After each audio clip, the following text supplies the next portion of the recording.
दिल नहीं देंगे वो दिल को तोड़ देते हैं।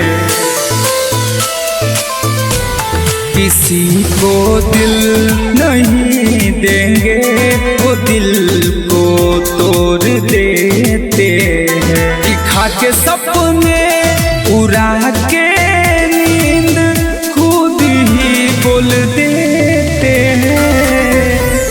किसी को दिल नहीं देंगे वो दिल को तोड़ देते हैं। किसी को दिल नहीं देंगे वो दिल को तोड़ देते हैं।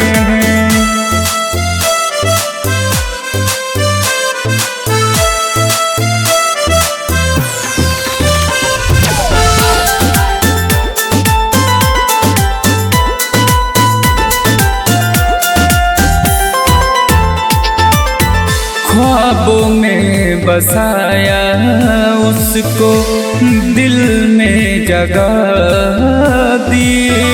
सोचा नहीं था मुझे ऐसी सजा दी। ख्वाबों में था बसाया उसको दिल में जगह दी थी। पता नहीं मुझे क्यों ऐसी सजा दी थी। ख्वाबों में बसाया उसको दिल में जगह दी। सोचा नहीं था मुझे ऐसी सजा दी। अपना कोड के तड़पा कोड के भटकते छोड़ दे।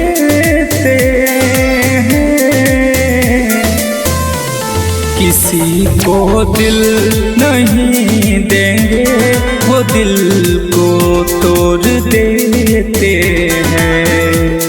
किसी को दिल नहीं देंगे वो दिल को तोड़ देते हैं।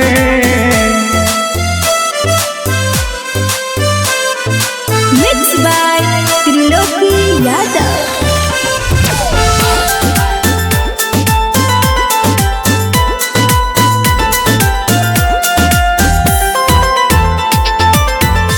वादा पवादा करके एहसास दिलाई। छोड़ूंगी ना तुमको ऐसी कसम खाई। वादे पे वादे करके कसम तू खाई। छोड़ूंगी ना तुम्हें ऐसी तू जा हर जाई। वादा पवादा करके एहसास दिलाई। छोड़ूंगी ना तुमको ऐसी कसम खाई।